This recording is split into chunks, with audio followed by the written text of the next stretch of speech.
लेकिन बड़े अफसोस की बात है 15 साल की बच्ची से प्रधानमंत्री लड़ेंगे तो कैसे न्याय होगा? सर मुझे अपनी बात खत्म करनी है, समय बचा है, समय बचा है। मैं कह रहा हूं आप बोलिए पर बिल पर खत्म कर रहे हैं, बिल पे ही बोल रहा हूं सर, बिल पे। माननीय श्री संजय सिंह, माननीय श्री संजय सिंह। धन्यवाद मान्यवर, आपने इस महत्वपूर्ण बिल पे मुझे अपनी बात कहने का मौका दिया। मान्यवर, जिस तरह से देश में अपराधों की संख्या बढ़ रही है, हत्या, लूट, बलात्कार, जमीनों पे कब्जा करने की घटनाएं बढ़ रही हैं, उसी प्रकार से जजों की भी संख्या बढ़नी चाहिए और कोर्ट्स की भी संख्या बढ़नी चाहिए, कोर्ट रूम की हालत भी सुधरनी चाहिए। उस दिशा में ये एक अच्छी पहल है सरकार की ओर से। लेकिन मान्यवर, मैं आपके माध्यम से इस सरकार से पूछना चाहता हूं कि देश के जिला न्यायालयों में 5 करोड़ केसेस पेंडिंग पड़े हुए हैं, 5 करोड़ केसेस पेंडिंग पड़े हुए हैं।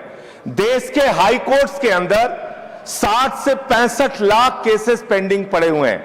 सुप्रीम कोर्ट के अंदर 96,000 केसेस पेंडिंग पड़े हुए हैं। क्या उसके हिसाब से आपके पास जजेज की संख्या पर्याप्त है? क्या उसके हिसाब से आपके पास कोर्ट्स की संख्या पर्याप्त है? अगर हिंदुस्तान की बात हम लोग करें मान्यवर, तो हिंदुस्तान में 10 लाख की आबादी पर एक जज है। विधि आयोग की रिपोर्ट के हिसाब से, और बार बार आपसे अनुरोध किया गया है कि 10 लाख की आबादी पर कम से कम 50 जजों की नियुक्ति आप कीजिए। निश्चित रूप से आप 33 की संख्या बढ़ाकर 37 सुप्रीम कोर्ट में कर रहे हैं, अच्छी बात है, लेकिन इसके साथ साथ आपको कोर्ट्स की भी संख्या देश में बढ़ानी पड़ेगी। और जो आज आबादी के मुताबिक जजों की संख्या है, हर स्तर पे उसको भी आपको बढ़ाना पड़ेगा। मान्यवर, मैं आपके माध्यम से यह सरकार से पूछना चाहता हूं, कांसीराम जी का नारा था, जिसकी जितनी संख्या भारी उसकी उतनी भागीदारी।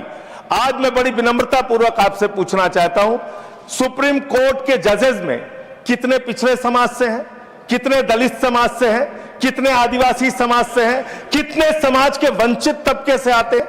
नहीं मान्यवर, उनकी भागीदारी बिल्कुल शून्य है। इसलिए न्याय अगर आप करना चाहते हैं, आज न्यायपालिका हो, कार्यपालिका हो, विधायिका हो, पत्रकारिता हो, सब में बराबर का प्रतिनिधित्व समाज के वंचित, शोषित, पिछड़े, दलित, आदिवासी तबके को देना होगा।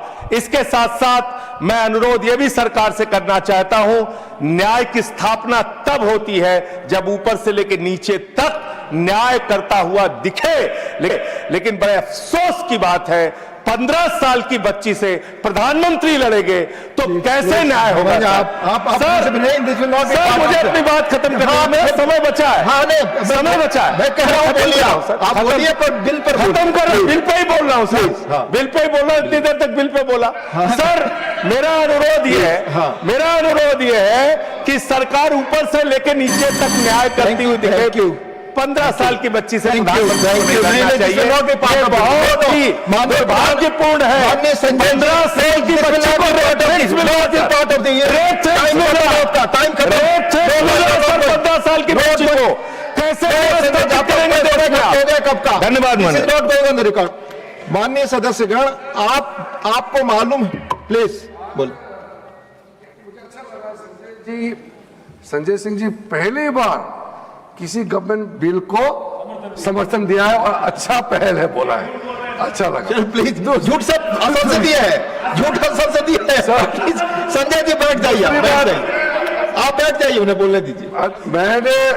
मैंने आपको तारीफ इसलिए किया क्योंकि आपने बिल को अच्छा पहल बोला।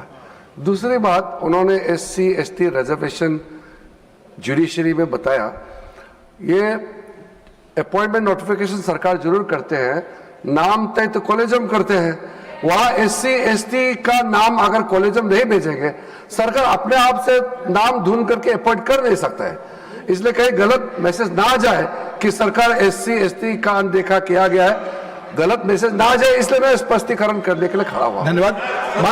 माननीय सदस्यगण, प्लीज नो प्लीज। माननीय सदस्यगण, मेरा आप सबसे निवेदन है, मेरा आप सबसे निवेदन है, एक मेरा आप दोनों बैठ जाए, it is not going on record, no, नहीं नहीं नहीं नहीं नहीं माननीय सदस्यगण, आप सभी अच्छी तरह जानते हैं कि बड़े पदों पर बैठे हुए लोगों के बारे में कोई टिप्पणी करना चाहते हैं तो सब्सटेंसी मोशन लाना चाहते हैं। अब ये रूल से अवेयर होते हुए भी आप ऐसा करते हैं, दुर्भाग्यपूर्ण है। प्लीज माननीय श्री संजय यादव महोदय, सर